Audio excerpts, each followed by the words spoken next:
The late afternoon sun cut through the high, rectangular windows of the rehearsal hall, casting long, sharp shadows across the polished concrete floor. It was a beautiful space, really, designed for acoustics and focus, but today it felt colder than usual. The air inside smelled of rosin and floor wax, scent that usually comforted musicians, signaling hard work and dedication. But for the 40 or so children sitting in the semicircle of chairs, holding their instruments tight, the smell just signaled anxiety. This was the final day of chair auditions for the city's youth symphony. It was the day that decided who would sit in the first row and who would be relegated to the back. It was the day that separated the serious musicians from the hobbyists. Standing at the front of the room, near a large music stand, was Mr. Sterling. He was a man who carried himself like a soldier, always standing straight, always checking his watch. He was known for his ear. He could hear a violinist's finger slide a fraction of an inch off the pitch from across the room. He demanded perfection, and he usually got it. The room was buzzing with nervous energy. Kids were whispering to each other, adjusting their bow ties, wiping sweat from their palms. But when Mr. Sterling raised his hand for silence, the room went dead quiet instantly. That was the kind of power he had. Next, Mr. Sterling called out. His voice wasn't loud, but it was firm. At the back of the long room, a boy slowly stood up. His name was Toby. He was 12 years old, small for his age, and dressed in a slightly oversized white shirt and black pants. He didn't move like the other kids. When the others stood, they bounced up, full of nervous energy. Toby moved with a slow, deliberate rhythm. He held on to the back of his chair for a moment to steady himself. His legs didn't always obey him. Cerebral palsy had tightened his muscles, making his movements jerky and uncoordinated. It took him a moment to find his balance. Toby picked up his violin case. It was old, scuffed at the corners, covered in stickers that had peeled halfway off. He held it against his chest like a shield. He took a breath, focused his eyes on a spot on the floor about 10 feet in front of him, and began to walk. The sound of his shoes on the concrete was different from the others. Instead of a quick tap-tap, there was a shuffle, a slide, and then a heavy thud as he fought to keep his upright posture. The other children stopped whispering. They didn't look at him with meanness, but with a quiet, uncomfortable curiosity. They had seen Toby around the music building before, but most had never heard him play. They saw the way his body twisted. They saw the effort it took just to walk from the back of the room to the front, and honestly, a lot of them felt bad for him. They thought he was brave for even trying out, but they didn't think he had a chance.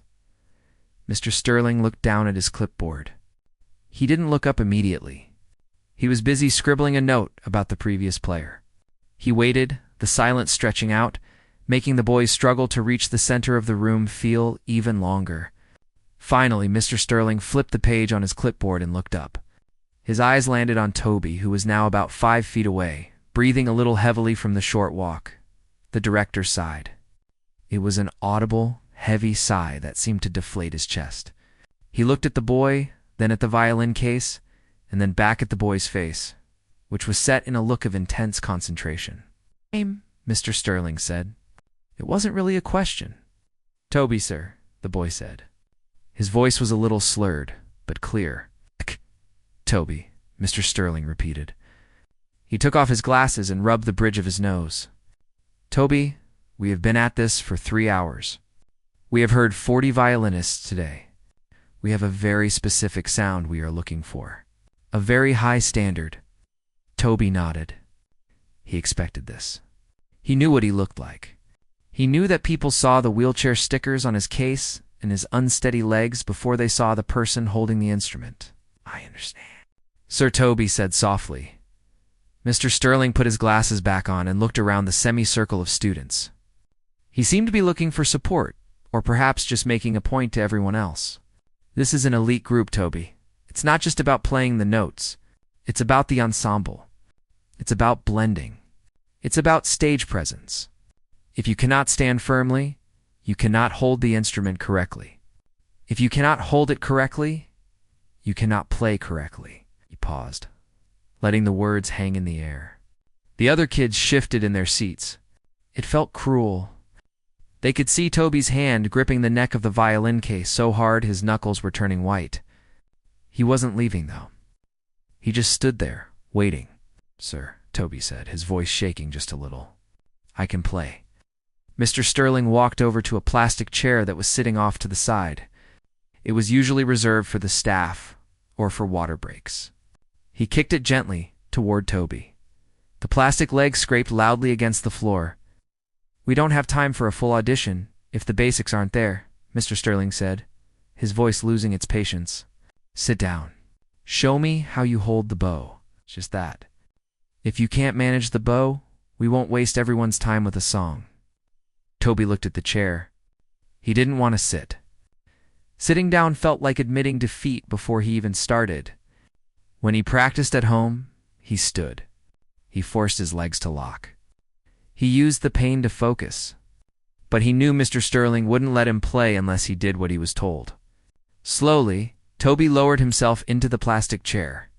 It made a creaking sound as he settled his weight. He opened the case. His hands were stiff, and his fingers didn't curl naturally. It took him 2 tries to unlatch the main catch. When he finally lifted the violin out, the motion was awkward. He swung it up to his chin, but because his back was stiff, the angle looked wrong. The neck of the violin pointed too far down. He tried to lift his bow arm, but his shoulder jerked upward spastically before he could control it. The bow dipped toward the floor. Mr. Sterling shook his head. He didn't even wait for Toby to draw the bow across the strings. He held up his hand, palm out, like a traffic cop stopping traffic. "Stop," Mr. Sterling said. "Please, just stop." Toby froze. The bow hovered in the air, inches from the strings. "This is exactly what I was afraid of," Mr. Sterling said, turning his back on the boy to address the other students. "We are not a charity. We are an orchestra. Every seat you take, Toby, is a seat that a dedicated, able-bodied musician worked years for. You have spirit, I can see that. But music is physical. Your body is fighting the instrument. You are fighting the music."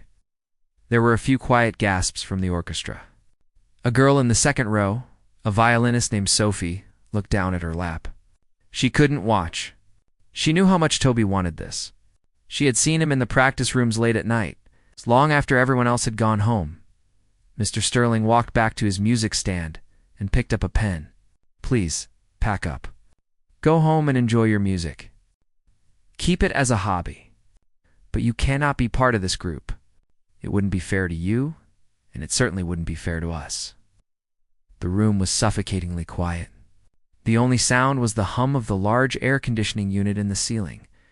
Toby sat on the plastic chair, his violin still tucked under his chin.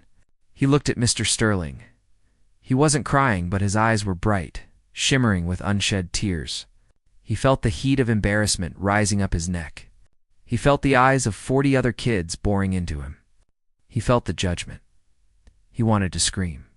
He wanted to play the Vivaldi piece he had been working on for 6 months. He wanted to show them that his hands, despite the stiffness, could move faster than their hands. He wanted to show them that the music in his head was perfect, even if his body wasn't. But Mr. Sterling had already turned away. He was writing something on his clipboard, effectively dismissing the boy from existence. Toby slowly lowered the violin. The pain in his chest was worse than the pain in his legs. He placed the instrument back into its case with great care, treating it with the gentleness he hadn't been shown. He clicked the latches shut.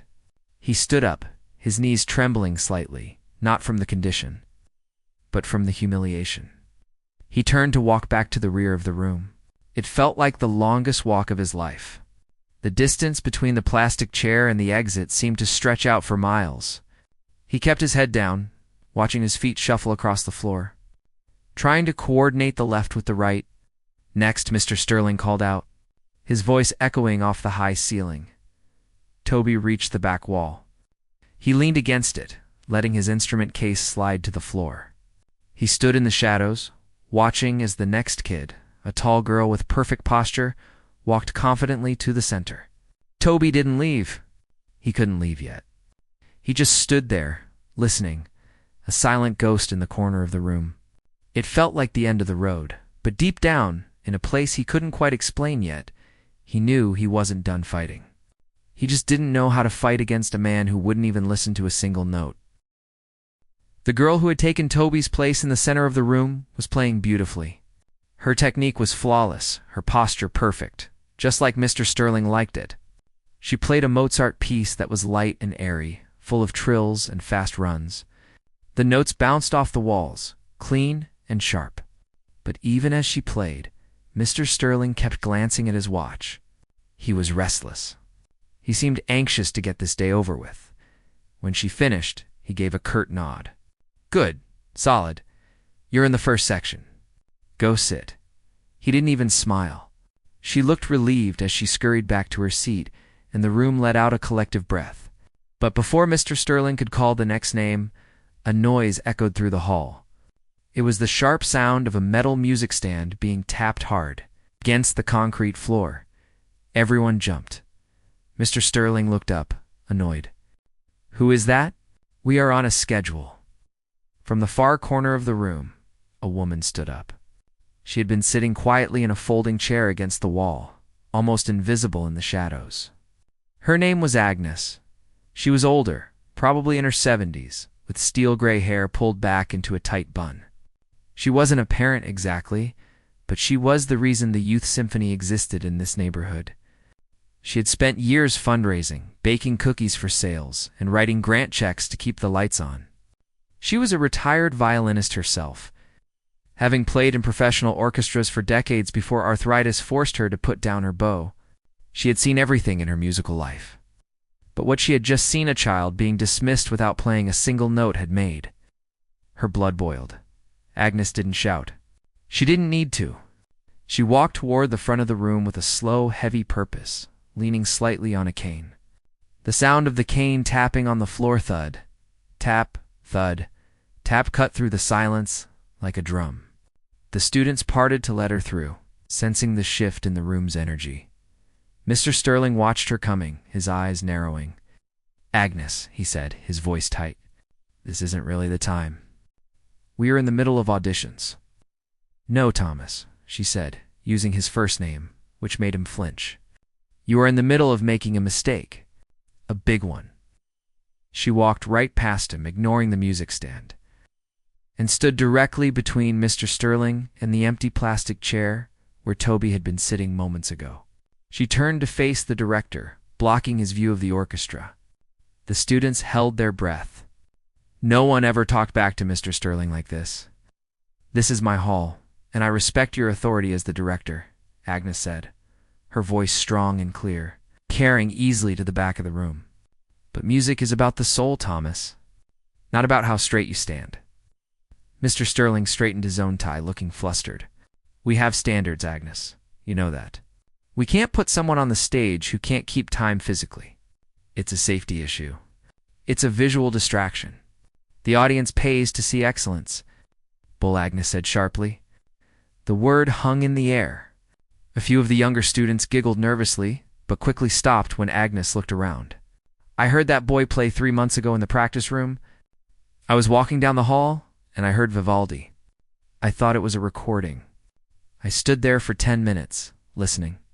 When I opened the door, I saw Toby. I saw him fighting his own body just to hold the bow. And I saw tears on his face because the music was so beautiful it hurt him." Mr. Sterling scoffed. "Sentimentality doesn't win competitions, Agnes. You know that. We have the regionals coming up in the spring. We need precision." "You didn't let him play," Agnes said, pointing a finger at his chest. "You didn't even let him try one note. You looked at his legs, and you made up your mind. That isn't being a musician. That's being a coward."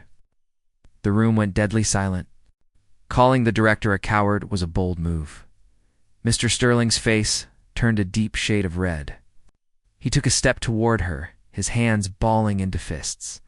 "I am trying to protect this orchestra." "Then prove it," Agnes shouted back. She raised her voice for the first time. "Give him one chance. Let him play his piece. Right now." "I am not going to waste the orchestra's time," Mr. Sterling snapped. "I have made my decision." Agnes didn't back down. She looked him dead in the eye, her expression softening slightly, becoming almost sad. I'll make you a deal, Thomas. A wager. Mr. Sterling paused, surprised. A wager? This is serious business, Agnes. I know it is, she said, and I am serious. She took a breath and looked around the room at all the watching faces. Let the boy play. If he sounds terrible, if he can't keep time, or if he's not good enough, I will never interfere with your auditions again. I will write a check right now for $10,000 to the program, no questions asked. Mr. Sterling raised an eyebrow. The mention of money caught his attention. And if he is good enough? Agnes turned and looked toward the back of the room, where Toby was still standing in the shadows, his eyes wide. Then she turned back to the director. She stood up straight, ignoring her cane for a moment. If he has the talent I think he has, Agnes said, her voice dropping to a low, intense whisper that everyone could still hear, I won't just take him. I will make you apologize. Mr. Sterling laughed. A short, dry laugh. Apologize? For what? For doing my job? Agnes looked at him with a gaze that had seen decades of triumph and failure. You will kneel, Thomas. If he can play, if he can truly make that instrument sing, despite what you just did to him, you will kneel on this floor in front of me, in front of the board, and in front of him, and you will apologize. The students gasped. They looked at the director, waiting to see how he would react. Would he throw her out? Would he yell? Mr. Sterling looked at Agnes, then at the clipboard in his hand, then at the expectant faces of the students. He was a proud man. He didn't like being challenged, especially in front of the kids. But he was also arrogant. He truly believed he was right.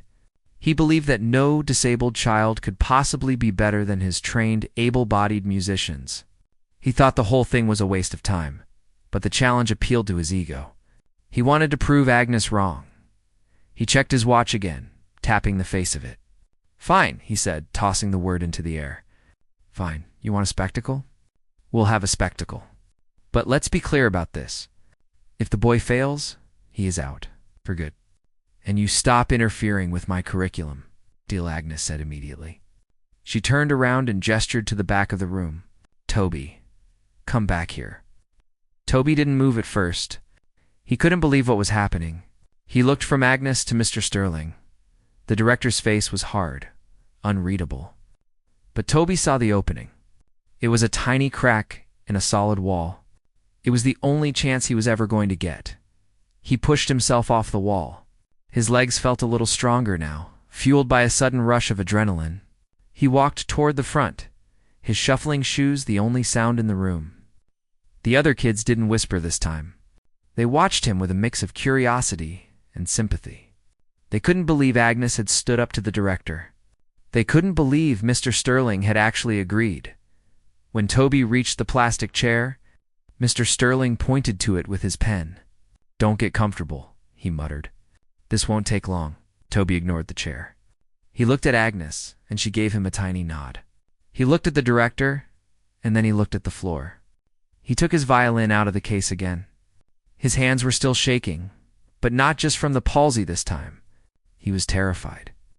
You can play the chair if you need to, Mr. Sterling said, his tone dripping with fake politeness. It might be easier. Toby didn't sit. He closed his eyes for a second, listening to the hum of the room. He remembered the hours in his bedroom. He remembered the feeling of the strings vibrating against his chin. He remembered the Annis's words, music is about the soul. He lifted the violin to his shoulder. He didn't try to force his body into the perfect posture the director wanted. He just held it the way he always did, angled slightly down, held tight by the tension in his neck. He lifted the bow. His shoulder jerked once, a spasm, but he caught it. He controlled it. He took a deep breath. The air smelled of rosin and floor wax and anxiety. But mostly, it smelled like opportunity. He looked out at the rows of kids. He saw Sophie in the second row. She was leaning forward, her hands clasped together. Whenever you're ready, Mr. Sterling said, checking his watch again. Or, if you've changed your mind. Toby didn't change his mind. He placed the bow on the strings. He didn't play a simple scale. He didn't play the polite audition piece he had planned. He thought of what Agnes had said. Vivaldi. He thought of the fire he needed to show. He started playing. It wasn't just a series of notes. It was an explosion. The moment the bow touched the strings, the sound that came out was huge. It wasn't the thin, squeaky sound of a student. It was a deep, rich, resonant tone that filled the entire hall. Mr. Sterling froze. He didn't look at his watch. He didn't look at his clipboard. He looked up. Toby's fingers, which looked so clumsy and stiff when he was walking, were flying across the fingerboard. They moved with a speed and precision that seemed impossible. It was like his brain was sending signals directly to the music, bypassing the damaged nerves in his legs. His left hand pressed down hard, stopping the strings to create sharp, perfect pitches. His right hand pulled the bow, digging it into the strings to pull out every ounce of sound. The piece was fast. It was chaotic. It demanded energy. And Toby was giving it everything he had. His body swayed, not with grace, but with a violent, rocking rhythm that matched the music. His feet shuffled to keep his balance, but he didn't fall. He looked like he was fighting a war with his instrument, and he was winning. The first few bars were enough to silence the room completely. But as he kept playing, as the tempo increased, the atmosphere in the hall began to change. The bored expressions vanished. The kids who were looking at their phones or picking at their fingernails stopped. Heads turned, mouths opened slightly. Mr. Sterling stood there, his pen hanging loosely in his hand, his mouth slightly open. The arrogance on his face began to crack, replaced by a look of utter confusion. He glanced at Agnes, expecting her to look triumphant. But she wasn't looking at him. She had her eyes closed, her head tilted to the side, just listening. She had a small, sad smile on her face, like she was hearing an old friend. Toby didn't stop. He hit the difficult runs, the fast sections where violinists usually stumble or get scratchy. He didn't stumble, powered through them. The sound was aggressive and raw. It wasn't polite perfection. It was passionate, messy, brilliant humanity. He was pouring his frustration, his pain, and his heart into the violin. He was telling the story of every person who had ever told him no. He was proving them wrong without saying a single word. The concrete walls seemed to absorb the sound and throw it back, making the violin sound even bigger. It felt like the room itself was holding its breath, afraid that if it exhaled, the music would stop. Mr. Sterling took a step closer. He couldn't help himself. He wanted to see the fingers. He wanted to see how this boy, who could barely walk, was producing this level of artistry. He watched Toby's left hand, the twisted fingers finding the notes effortlessly. It defied logic, defied everything Mr. Sterling thought he knew. About music, the tension in the room was no longer about the conflict between Agnes and the director. It was about the music. It was about the sudden realization that they were witnessing something rare, something magical. Even the youngest kids in the back row, who didn't understand the technical difficulty, could feel the emotion radiating from the boy in the center. They stopped seeing the disability. They stopped seeing the shuffling feet. They only saw the music.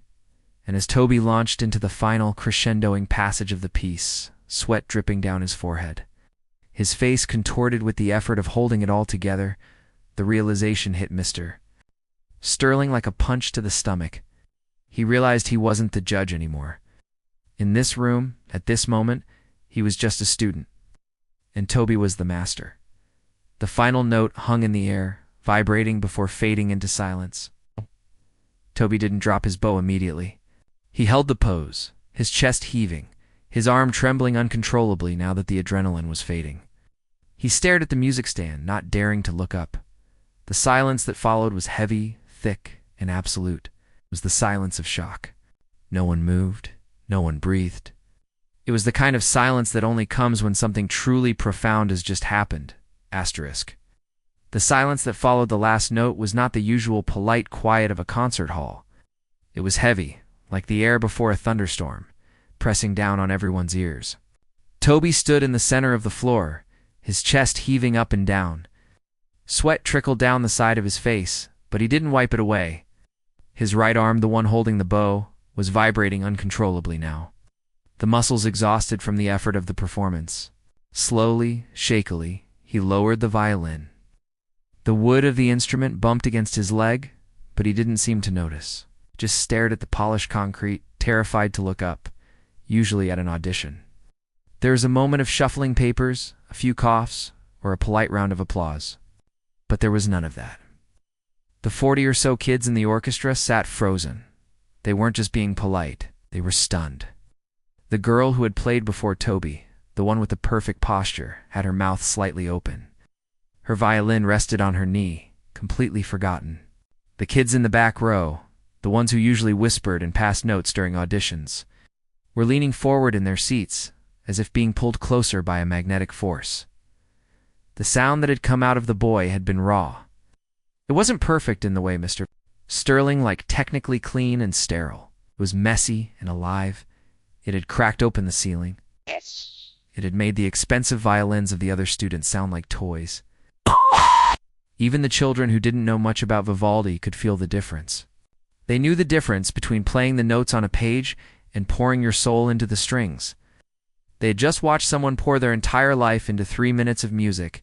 Mr. Sterling stood near his music stand. He hadn't moved. His hand was still holding his pen, hovering over his clipboard. But he wasn't writing. He was blinking rapidly, his eyes darting from Toby to the empty air, as if trying to process what he had just heard. His face, usually set in a mask of professional judgment, looked pale. The arrogance had drained away, leaving a look of pure confusion. He looked like a man who had just seen a ghost. Agnes, standing off to the side, let out a long, shaky breath. She leaned heavily on her cane, closing her eyes for a second. Hadn't needed to look at the director to know she had won the argument. But she also knew this wasn't just about winning an argument. The air in the room felt different now, felt sacred. Still, Toby didn't move. He waited for the criticism. He waited for Mr. Sterling to find something wrong with it. Expected. The director to say, too loud or bad intonation, or you rushed. He was used to being told he wasn't good enough. He expected the bubble to burst, and for the world to go back to the way it was 10 minutes ago, where he was just the boy who couldn't walk straight. What? Play it again, a voice said. It wasn't Mr. Sterling. It came from the semicircle of students. It was Sophie, the girl from the second row. She stood up. She wasn't looking at Mr. Sterling. She was looking at Toby. Mr. Sterling snapped his head toward her, frowning. We do not take requests. From the orchestra he snapped, but his voice lacked its usual bite. It sounded weak. Let him play, another student said. A boy holding a cello. He's better than anyone here. A murmur of agreement rippled through the room. It wasn't a rebellion exactly, but a wave of recognition. The scales had fallen from their eyes. They had stopped seeing the disability and started seeing the genius. The vibe in the room shifted from tension to something like excitement. It was the feeling of being present at a moment that mattered. Mr. Sterling looked back at Toby. The boy was still trembling. The director knew he couldn't just ignore what had happened. He couldn't pretend Toby was a bad musician. But he also struggled with letting go of his control. He walked slowly toward Toby, his steps echoing in the quiet hall. He stopped about 3 feet away from the boy. He looked down at the violin, then up at Toby's face. How? Mr. Sterling started, then stopped. He cleared his throat, trying to find his commanding voice again. How long have you been playing that section?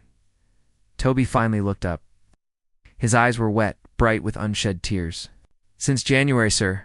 January, Mr. Sterling repeated. You taught yourself that cadenza? Yes, sir. I listened to a recording. Mr. Sterling shook his head slowly. He looked over at Agnes, then back at Toby. The director seemed to be fighting an internal war.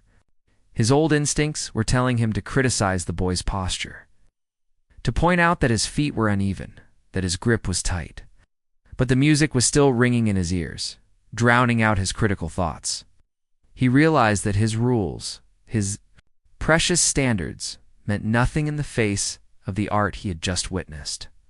He felt small. He rushed the entrance. Mr. Sterling said quietly. Toby flinched, expecting the rejection, but Mr. Sterling continued, his voice dropping to a whisper. It worked. The rush, it gave it urgency. It gave it danger. The orchestra members leaned in, straining to hear.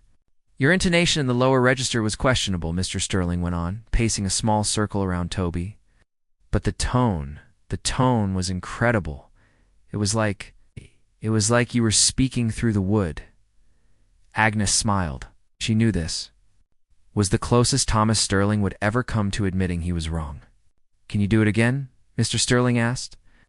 The slow movement this time, from the adagio. "Can you control the vibrato?" Toby nodded. He wiped his sweaty palm on his pants and lifted the violin again.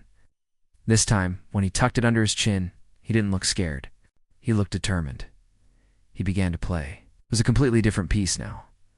Slow, mournful, and incredibly deep. The vibrato, the slight wavering of the finger on the string. To create warmth was difficult for Toby because his stiff fingers wanted to lock up, but he forced them to relax. He closed his eyes and let the feeling of the sadness guide him. He thought about the days he spent alone in the hallway while other kids played outside. He thought about the doctors who told his parents he would never walk well. He poured all that loneliness into the sound. The music was so slow that it felt like time was stopping. The concrete floor, the metal chairs, the bright ceiling lights, all of it seemed to disappear. There was only the sound of the violin singing a song of heartbreaking beauty. Sophie in the second row wasn't the only one crying now. Several of the students had tears in their eyes. Even the percussionists in the back, who were usually banging on drums and joking around, were sitting still, completely captured. It wasn't just because it was sad. It was because it was honest. In a world of filters and posed photos, Toby's music was brutally, beautifully honest. Mr. Sterling stood with his back to the orchestra. He was facing Toby, watching his fingers. He saw the struggle. He saw the tension in Toby's jaw. He realized now that the physical struggle was part of what made the music so powerful. The music didn't come easily. It was forged in fire. Every note was a victory. The director's own brother flashed through his mind, the frustration, the hospital visits, the silence. He hadn't thought about his brother's music in years. He had buried it because it hurt too much. But hearing Toby play, he felt that old wound open up. But instead of pain, he felt a strange sense of relief.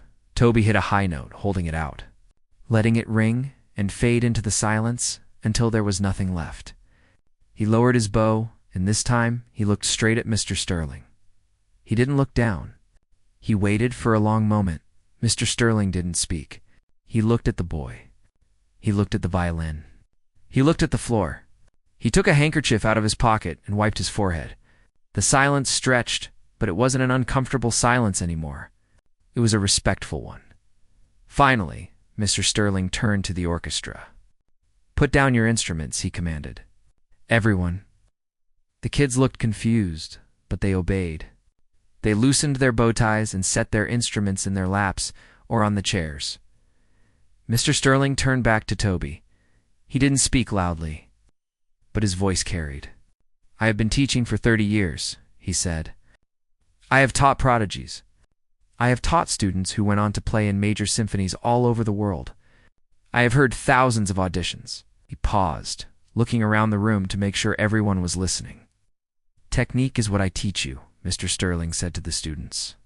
"I teach you how to stand, how to hold the bow, how to read the dots on the page. That is my job. But what Toby just did, that cannot be taught.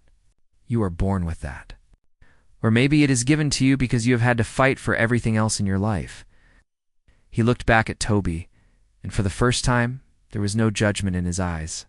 There was only respect. "I was wrong," Mr. Sterling said. The words were quiet, but they hit the room like an explosion. "I thought music was about precision. I thought it was about perfection. But it isn't. It is about truth." And Toby just played the truth. Agnes gripped her cane tighter, a triumphant smile on her face, but she stayed quiet. She knew she didn't need to say anything else. The director had realized it on his own. Mr. Sterling reached into his jacket pocket. He didn't pull out a pen or a clipboard. He pulled out a small, worn photograph that he kept folded in his wallet. He unfolded it carefully. His hands were shaking just a little bit. "Toby," Mr. Sterling said, "you don't need to audition anymore." Toby's eyes widened. "Sir, take the first chair," Mr. Sterling said. "You sit next to Sophie. You lead the section." A gasp went through the room. Sophie's jaw dropped, but then she smiled and clapped her hands together. The other students started to cheer, a low rumble of excitement. but Mr. Sterling held up a hand to quiet them.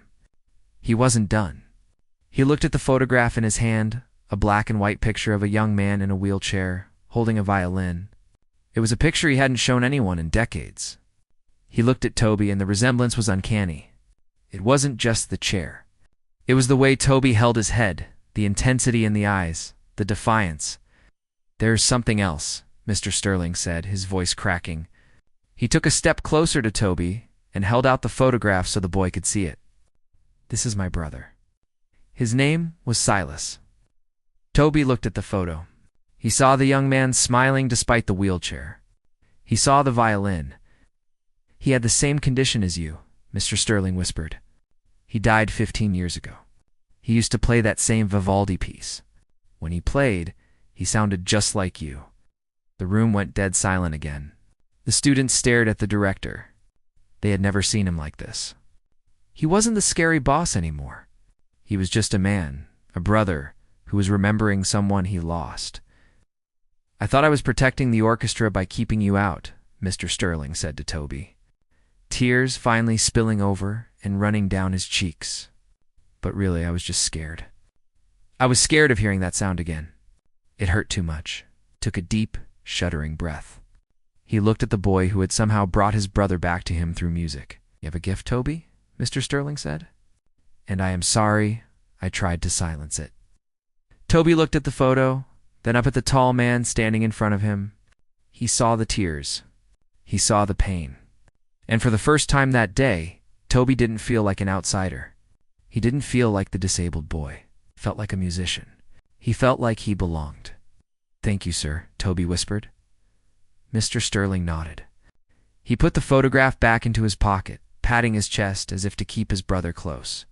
He turned to the orchestra, wiping his face quickly, trying to compose himself. But the mask was gone. The wall had come down. "Break is over," Mr. Sterling said, his voice stronger now. "Everyone, pick up your instruments. Toby, take your seat," as Toby walked shuffling, limping. But holding his head high toward the front of the section, the students didn't just move aside. They cleared a path for him. Sophie moved her music stand over to make room. As he sat down and tucked his violin under his chin, the rest of the orchestra did the same. They looked at him not with pity, but with awe. They knew they were in the presence of greatness. And for the first time, Mr. Sterling was ready to learn from them. The room was still buzzing. A low hum of whispers and shuffling feet as the reality of what just happened began to sink in. The students were looking at Toby differently now. It wasn't a look of pity anymore. It was a look of respect. They moved their chairs to make a wider path for him as he made his way to the front row. Sophie, the girl who sat in the first chair, didn't just scoot over. She stood up and pulled her chair out, motioning for him to take the spot that usually belonged to the best player in the section. Mr. Sterling watched them. He stood by his music stand, one hand resting on the polished wood, the other hand still touching the pocket where he had put away the photograph of his brother. He looked tired.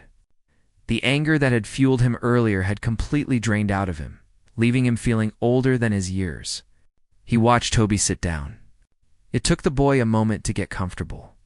He had to shift his legs, find the right balance, and adjust the shoulder rest on his violin. It wasn't graceful. It was clumsy and slow. But nobody rushed him.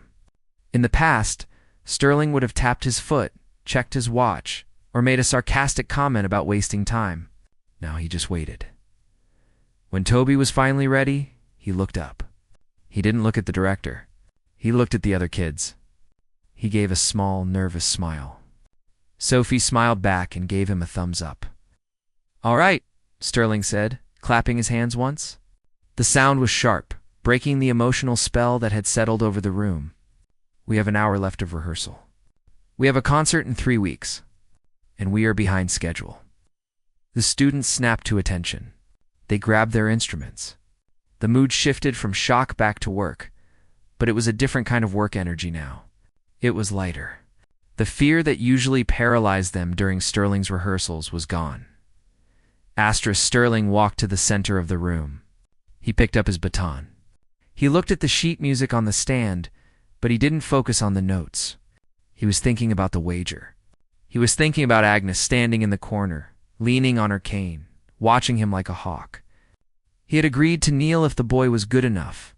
Toby wasn't just good enough. He was extraordinary. Sterling knew he had lost the bet. He knew he had to pay up, but part of him hesitated. He was the director. He was the authority figure. Kneeling in front of a room full of teenagers felt like a loss of dignity. It felt like surrendering his power. He looked at Agnes. She hadn't moved. She just stood there, her face calm, waiting. He looked at the orchestra. He saw 40 young faces looking back at him. He saw Toby in the front row, violin up, ready to play. Sterling cleared his throat. "Before we begin," he said. His voice didn't have the usual bite.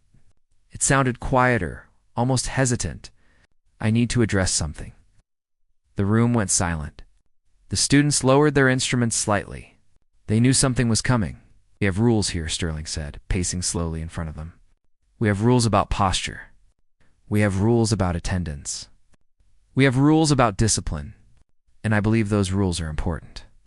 They are what make us a group, instead of just a bunch of individuals making noise." He stopped pacing. He turned to face Agnes, then turned back to the students. "But today," Sterling continued, "I was reminded that rules are not the most important thing. Art is about the human spirit. It is about overcoming obstacles. And sometimes the people who enforce the rules." He paused, swallowing hard. "Sometimes the people who enforce the rules are wrong."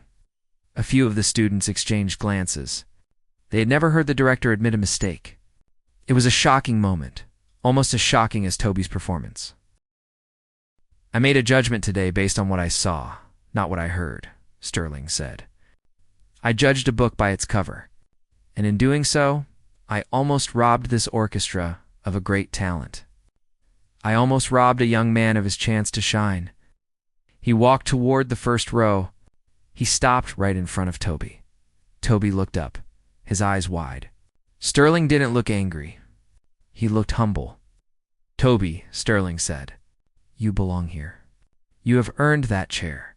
And I apologize to you for my behavior." The room was so quiet you could hear the ventilation system humming. It was a good apology. It was professional. Sterling figured that was enough.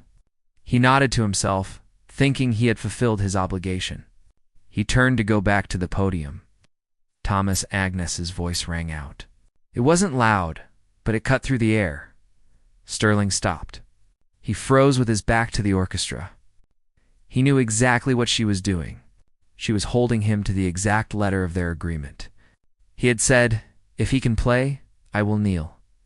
He turned around slowly. Agnes was still standing by the wall. She wasn't smiling, but she wasn't frowning either. She just looked at him, tapping her cane gently on the floor. Thud. Tap. Thud. It was the sound of a countdown.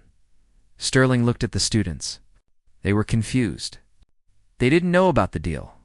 They just saw the director stop and stare at the older woman in the back. Sterling looked at the floor. It was polished concrete. It was hard. It was unforgiving. He was wearing dress pants nice, thin wool fabric. Kneeling would hurt his knees. It would ruin his pants. But mostly, it would crush his ego. To kneel was to submit. To kneel was to say, "You are the master. I am the student." He looked at Toby. The boy was looking at him with a mixture of gratitude and confusion. Toby didn't know about the bet either. He just thought the director was being nice. Sterling took a deep breath. He realized that this wasn't just about Agnes. It wasn't just about a bet. It was about his brother. Silas had spent his whole life having to look up at people, literally and figuratively. Silas had been the one in the wheelchair, the one who had to ask for help, the one who was pitied. Sterling had spent his life trying to distance himself from that weakness, trying to be the strong one, the standing one. But Silas was the one with the music in his soul. And Toby had that same music. If Sterling didn't kneel, he was proving that his pride was more important than the music. He was proving that he was still the man who would turn away a genius because of his own fear. Slowly, very slowly, Thomas Sterling lowered himself. He didn't just bend his knees. He sank down. He kept his back straight at first, maintaining some semblance of dignity. but then he went lower. He brought his left knee down to the concrete, then his right. He adjusted his stance so he was kneeling on both knees. Directly in front of Toby's chair, the gasp from the students was involuntary. It swept through the room like a wind. Mouths fell open. Eyes went wide. This was a man they feared, a man who ruled with an iron fist. Now, on his knees on the dusty floor, Sterling was now at eye level with Toby. He wasn't looking down at the boy. He wasn't looking down on anyone. He was looking up, just slightly, into the eyes of the musician. "I made a promise," Sterling said, his voice shaking just a little. He didn't look at the other students. He didn't look at Agnes. He kept his eyes locked on Toby. "I said that if you could play, I would kneel." "You played? And I kneel," was a profound moment. The hierarchy of the orchestra had completely dissolved. The director wasn't the boss anymore. He was a human being, acknowledging the greatness in another person. Toby didn't know what to do. He felt a lump in his throat the size of a grapefruit. He saw the director's knees pressing into the hard floor. He saw the dust on the director's trousers. He realized that the director was sacrificing his pride for him. Toby put down his violin. He leaned forward, extending his right hand. It was a clumsy movement, his arm jerking slightly, but it was sincere. Sterling looked at the hand. He saw the fingers, the same fingers that had just played the Vivaldi with such fire. He reached out and took Toby's hand in his own. Sterling's hand was large and strong, a conductor's hand. Toby's hand was stiff and trembling. "We are going to make beautiful music together," Sterling said, squeezing the boy's hand. "And I have a lot to learn from you." Agnes let out a breath she seemed to have been holding for a long time. She nodded slowly, a deep look of satisfaction on her face. She hadn't just won an argument. She had helped break a cycle of arrogance. Sterling released Toby's hand and prepared to stand up. It wasn't easy. His knees popped audibly as he pushed himself up. He grimaced slightly, rubbing his kneecaps, but a small smile played on his lips. He felt lighter. The burden of his own expectations had been lifted. The concrete had been hard, but the humility was freeing. He turned back to the orchestra. The kids were looking at him with a mix of shock and awe. They realized that their director wasn't just a scary monster. He was a man who could admit when he was wrong. That made him scarier in a way, because it meant he actually cared. But it also made him a leader they could actually follow. "All right," Sterling said, brushing off his pants. "That is enough drama for one day. Pick up your instruments. We are starting on measure 45. And for heaven's sake, watch the conductor. All of you." He smiled as he said it. It was a genuine smile, not a smirk. The atmosphere in the room changed instantly. The tension evaporated, replaced by a surge of energy. The students lifted their bows. They didn't look tired anymore. They looked inspired. Sterling raised his baton. He looked at Toby. Toby lifted his violin. He didn't look at the music. He looked right at Sterling. Sterling nodded. He brought the baton down. The sound that filled the rehearsal hall wasn't perfect. It wasn't polished yet, but it was loud, it was confident, and it was full of heart. For the first time in a long time, the orchestra sounded like a family. They were playing together not because they were afraid of the director, but because they wanted to be there. They wanted to play for the boy in the front row, and for the man on the podium who had finally learned to listen. Asterisk the weeks that followed that strange, emotional afternoon in the rehearsal hall were the hardest and most rewarding of Toby's life. The dynamic in the room had changed completely. The fear that used to hang in the air like a thick fog had vanished. Mr. Sterling was still strict, and he still demanded excellence, but the cruelty was gone. He didn't yell when someone made a mistake. He would simply stop the music, walk over to the student, and quietly explain what needed to be fixed. Sometimes he would even demonstrate on their instrument. His large fingers, surprisingly gentle on the strings, but things were different for Toby. Being in the first chair meant he had a target on his back. In a way, he was the concertmaster now. It was a job that usually went to the most senior student, the one with the best technique. Toby had the soul, but his body still fought him every day. His left hand would cramp up during long passages. His shoulder would ache after holding the violin up for an hour. There were days when the spasticity in his legs was so bad that he couldn't stand for the final bow. He had to sit while the rest of the orchestra stood around him. The other students watched him struggle. In the past, they might have laughed or felt annoyed that they had to wait for him. But not now. When Toby dropped his bow, which happened often, 2 or 3 kids would dive to pick it up for him before it hit the floor. When he was having a bad day and his movements were extra jerky, the kids around him would subtly adjust their tempo to match him. They had his back. They weren't just playing with him. They were playing for him. Then came the night of the spring concert. The city's grand performance hall was enormous. It had high velvet curtains and plush red seats that could hold over 1,000 people. Backstage, the air was filled with the smell of hairspray, floor polish, and nervous sweat. The younger musicians were running around, tuning instruments and fixing their ties. Toby sat on a folding chair in the corner, clutching his violin case. He felt like he was going to be sick. The lights out in the hall were so bright, they made his eyes water, and the audience was already filing in. A low murmur of chatter that sounded like the ocean. Mr. Sterling walked through the backstage area. He looked sharp in his tuxedo, but he seemed calm. He stopped in front of Toby. He didn't tell him to relax. He didn't give him a pep talk. He just crouched down, resting his arms on his knees so he was at Toby's eye level. "Do you see that door?" Sterling asked, pointing toward the heavy curtain that led to the stage. Toby nodded. "They are out there for 2 reasons," Sterling said. "They want to hear the music, but they also want to see a miracle. They want to see the boy who shouldn't be able to play like an angel. Don't worry about them. Who do I play for?" Toby whispered. Sterling reached into his pocket. He pulled out the same worn photograph of his brother Silas that he had shown Toby weeks ago. He held it for a moment, looking at it, then carefully tucked it into the breast pocket of Toby's own jacket, right over his heart. "Play for him," Sterling said softly, "and play for yourself. Let the rest of the world catch up." He stood up, patted Toby on the shoulder, and walked out to the podium to warm up the orchestra. Toby touched the pocket of his jacket. He could feel the crinkle of the photo against his chest. He took a deep breath. The panic was still there, but underneath it, there was a steady beat of courage. The concert went well. They played the opening pieces, a mix of classical standards that showed off the group's precision. The audience clapped politely. Then came the moment everyone was waiting for, the Vivaldi. Toby's solo. Mr. Sterling turned to the audience. "We have a special treat for you this evening. One of our students has shown us that music has no boundaries. Please welcome our concertmaster, Toby." The applause was polite at first, then grew louder as Toby shuffled and fought his way across the stage to the center microphone. He sat on the single chair that had been placed there.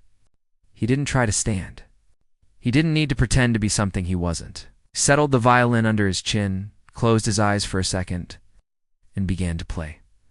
From the very first note, the hall went silent. The sound that poured out of him was even better than it had been in the rehearsal hall. It was bigger, richer, and filled with a raw emotion that made people hold their breath. He played with a fire that scorched the air. The audience didn't just listen, they leaned forward. Some people closed their eyes. Others cried. He played the difficult runs, his fingers flying over the fingerboard. He played the slow, mournful melodies with such depth that it felt like he was telling a sad story to every single person in the room. There were no mistakes. There were no slips.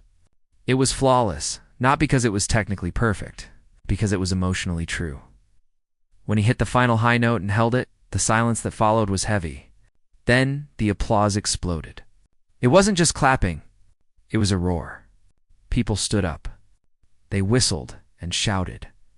A woman in the front row was wiping her eyes with a handkerchief. Toby sat there for a moment, surprised by the noise. He looked out at the sea of faces, then looked at Mr. Sterling. The director was beaming, clapping his hands harder than anyone else. Toby stood up. It was a struggle and he wobbled a bit, but he locked his knees and took a bow. The applause got even louder. He looked toward the back of the orchestra, where Agnes was sitting in her usual spot against the wall, smiling her knowing smile. But the night wasn't over yet. The orchestra had one more piece to play, a grand finale that included the entire symphony. Toby walked back to his chair in the first row, sweat dripping down his face, exhausted but happy. As the orchestra launched into the final piece, the music swelled. It was loud, triumphant, and joyful. However, just as they reached the climax of the music, disaster struck. The percussion section was playing a particularly loud drum roll, and the vibration was too much. A cymbal stand, which had been set up just a little bit too close to the edge of the platform, wobbled and tipped over. It crashed into a music stand, which in turn fell toward the first violins. It all happened in slow motion. A heavy metal music stand was falling directly toward Toby. Toby was mid-bow stroke, focused on the music, and didn't see it. He couldn't move fast enough to get out of the way. The other students flinched, gasping. Mr. Sterling saw it from the podium. He didn't pause the beat. He lunged forward from the podium, jumping over a pile of sheet music. He threw himself in front of Toby, using his own body to shield the boy. The metal stand crashed into Sterling's arm and side with a loud clang, bouncing off and landing with a thud on the floor. The music skidded to a halt. The audience gasped. Mr. Sterling grimaced, grabbing his arm where the stand had hit him. But he didn't leave the stage. He turned to Toby, who was staring up at him with wide, terrified eyes. "I'm fine," Sterling mouthed, giving the boy a thumbs up with his other hand. He winced in pain, but he stood his ground. He turned back to the stunned orchestra, grabbed the microphone with his good hand, and spoke to the audience. "Just a little technical difficulty," Sterling said, his voice steady despite the pain. "Musicians never stop playing, do they? Let's take it from measure 60. He turned back to the orchestra, ignoring the throbbing in his arm. He raised his baton. He looked at Toby. Toby was still shaking, but he saw the look in the director's eyes. "Focus." Play. Toby lifted his bow. The rest of the orchestra followed his lead. They started the music again, stronger and louder than before. They played with a fierce energy, fueled by the adrenaline of the accident. The audience watched in awe as they finished the piece with a power that shook the walls at the very end. As the final chord faded, Mr. Sterling lowered the baton. He turned to the audience and signaled for the orchestra to stand. They stood, raising their instruments in salute. Sterling motioned for Toby to take a solo bow first. The boy stood there, center stage, soaking in the love. Then, Sterling did something that made the night truly unforgettable. He walked over to Toby, and instead of taking a bow himself, he pointed at Toby, clapping with his one good hand, gesturing for the audience to give the boy even more applause. After the cheering died down, Sterling put his arm around Toby's shoulders, gentle. Protective way, tanned together, they bowed to the audience as equals. Backstage. After the lights went down, the adrenaline crash hit everyone. The paramedics came to check on Sterling's arm. He refused to go to the hospital, insisting it was just a bad bruise. Agnes made her way through the crowded hallway, pushing past parents and students. She found Sterling sitting on a crate, holding an ice pack to his arm. She leaned on her cane and looked down at him.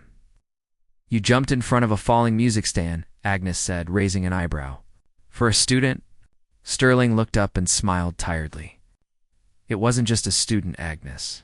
It was Silas. And it was Toby," Agnes said softly. "You didn't just save him from a bump on the head tonight. You showed every kid in that orchestra that they matter. You showed them that the music is worth protecting." Sterling shook his head. "I think they showed me that." Toby appeared in the doorway, his violin case in his hand. He saw the director and Agnes. He hesitated, not wanting to interrupt. Sterling waved him over. Toby walked over, looking at the ice pack. "Does it hurt?" "Like crazy," Sterling admitted. "Thank you," Toby said. Earlier." "I told you," Sterling said, wincing as he shifted his position. "We take care of our own." Agnes looked between the two of them. The broken director and the imperfect boy. Both of them had saved each other in their own way. She smiled, a true warm smile that crinkled the corners of her eyes. "Well," she said, tapping her cane on the floor, "I think this calls for ice cream, my treat. But you two are walking behind me." "Oh." She turned and started shuffling down the hallway. Sterling stood up, groaning slightly, and draped his good arm over Toby's shoulder. They walked slowly, matching their pace to each other. They didn't need to be fast. They weren't running away from anything anymore, and they weren't trying to prove anything to anyone. They were just walking forward, step by step, into the rest of their lives.